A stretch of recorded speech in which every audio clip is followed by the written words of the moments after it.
Olivier de Cambière, on est là dans un moulin à olives à Rousset, dans les Bouches-du-Rhône. Comment se présentent les moulins ici en Provence? Les moulins, c'est des structures assez familiales, en gros qui traitent entre 250 et 300 tonnes à l'année. Donc chaque personne apporte des olives, alors soit on fait une presse séparée pour plus de 100 kg, soit après c'est en coopérative en commun et les personnes viennent récupérer l'huile au mois de janvier à la fin de la saison. Alors il y a des années plus ou moins bonnes, je crois que l'année passée, 2014, était une mauvaise année. C'était une très mauvaise année parce qu'il y a les attaques de mouches, donc on conduit des vers dans les olives et du coup ça a fait pourrir les olives et tomber les olives. Et cette année, 2015, un été très chaud. Une bonne année. Une bonne année pour les olives avec un été chaud, donc les mouches ont été gênées par la chaleur, pratiquement pas de maladies, pas d'insectes, donc c'est une bonne qualité.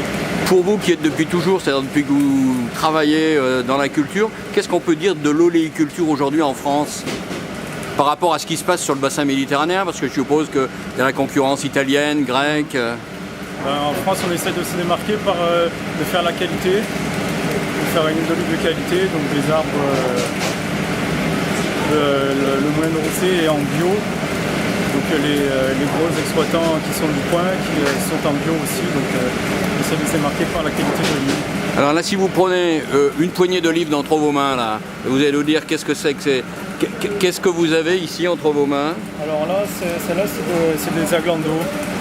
C'est la variété la plus répandue dans la région, qui s'adapte bien au climat, qui résiste au froid et à la sécheresse. Là, on voit beaucoup de particuliers qui viennent. En fait, oui. Est-ce qu'il y a encore des grands domaines oléicoles ou c'est essentiellement des particuliers? Il y a le domaine oléicole, il y en a quelques-uns, en gros, qui tournent. Il faut entre une vingtaine de tonnes à l'année. Il y a 4 ou 5 grands domaines dans le coin et après c'est beaucoup de particuliers qui ont leur petit bout de jardin qui apportent, ça va de 1 kg à 1 tonne, 2 tonnes. Et pour se donner une idée en conclusion, pour faire 1 litre d'huile, il faut combien de kilos d'olive? Alors en gros, pour 1 litre d'huile à cette époque, il faut compter une moyenne de 7 kg pour 1 litre.